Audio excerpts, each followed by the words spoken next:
Montrer comment sortir de la jugie qu'on a pu voir dans différentes positions dans la vidéo précédente. Pour cela, tout simplement, je vais vous montrer directement la position. Donc rappel, on peut l'exercer, on prendra la position facile en dominante. Donc ici, il se met en position dominante sur moi et il va exercer tout simplement la technique qu'on avait pu voir en vidéo. C'est parti. Donc on attrape bien toujours les deux bras pour tout simplement influencer. Je ne saurais pas, moi, l'adversaire, quel bras il compte me faire la jugie. Ensuite, très important, il va venir donc attraper, avoir un bon contrôle en prenant le coude. Ici, le maintien est bien visible. Il me sort l'épaule en se remontant. Ensuite, l'étape suivante, venir me bloquer, poser sa main et ensuite exécuter une rotation de la jambe le plus collé possible. À partir de ce moment-là, deux solutions pour sortir. Celle où il est en train de se placer. La première, donc, étape.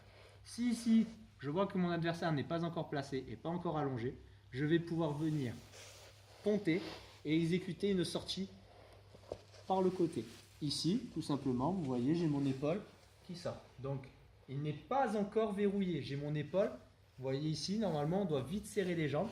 Si ce n'est pas le cas et que j'ai encore de la place, je peux tout simplement venir ponter et sortir l'épaule. De cette manière-là, je peux ensuite vite récupérer le dos de l'adversaire.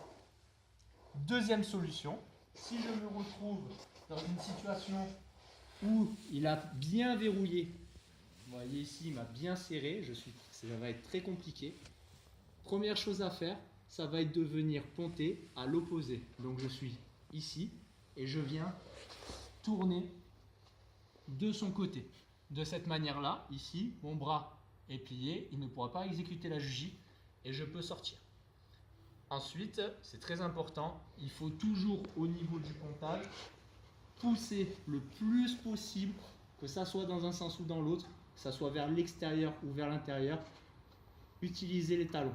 J'utilise tout ce que je peux pour exécuter une sortie correcte. Si je ne le fais pas, je n'aurai pas assez d'élan.